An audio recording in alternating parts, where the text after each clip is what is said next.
J'avais l'impression d'être un peu dans un film. En fait, je me disais, voilà, je fais un test de grossesse, ok, je vais être enceinte. Ah mon Dieu, je suis enceinte. Enfin voilà, ça m'a un peu fait cette impression-là. Et après, je trouve ça complètement con. Je me suis dit, mais ok, t'es enceinte, bah point, voilà, il y a des solutions. En plus, tu les connais déjà, ces solutions, depuis longtemps. Moi, j'ai eu des réflexions. Oh, c'est dommage, de plus en plus de filles avortent comme ça, c'est gâché. Bon, il y a des cons partout, hein. Sur le moment, je me suis dit, ah bah les cons. Après, j'ai capté, je me suis dit, mais on est quand même dans un hôpital.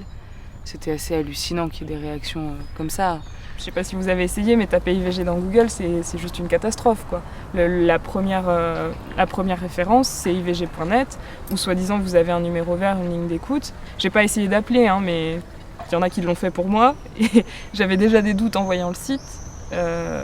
Ah non, en fait, c'est une ligne d'écoute qui essaie de vous dissuader. Tous les témoignages sur le site, c'est des gens pour qui l'IVG, ça s'est très très mal passé, ils l'ont mal vécu, ils ont regretté toute leur vie, enfin voilà.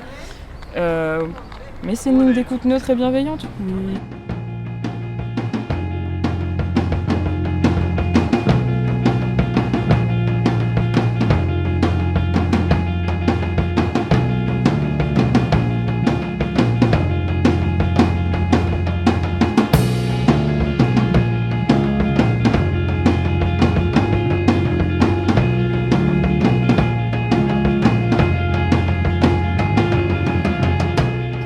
Je suis en colère parce qu'il y a de plus en plus de centres qui ferment, que finalement, alors oui, on a une dépénalisation effectivement qui fait que c'est autorisé en France, mais après, dans l'accès, c'est vachement compliqué. Enfin, et pour avoir les informations et pour pouvoir être autonome par rapport à ça, c'est impossible. Enfin, déjà parce que dès le départ, il faut quelqu'un pour vous expliquer comment vous allez faire après. Enfin, je veux dire, c'est pas ça rendre les gens autonomes par rapport à leur vie. Tout le monde sait que ça fait partie de la vie des trois quarts des nanas.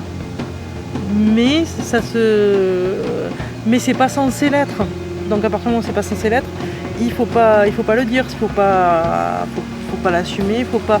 À aucun moment on voit une nana, je sais pas moi, dans le cadre du boulot ou quoi, dire, moi je vois pas quelqu'un dire, putain, je suis fatiguée, j'ai pas envie de plaider un dossier là, j'ai avorté la semaine dernière, j'ai envie de me poser. On va plus facilement, elle va dire j'ai les règles là, c'est chiant, j'ai les règles douloureuses. Et l'IVG non, ça suffit pas.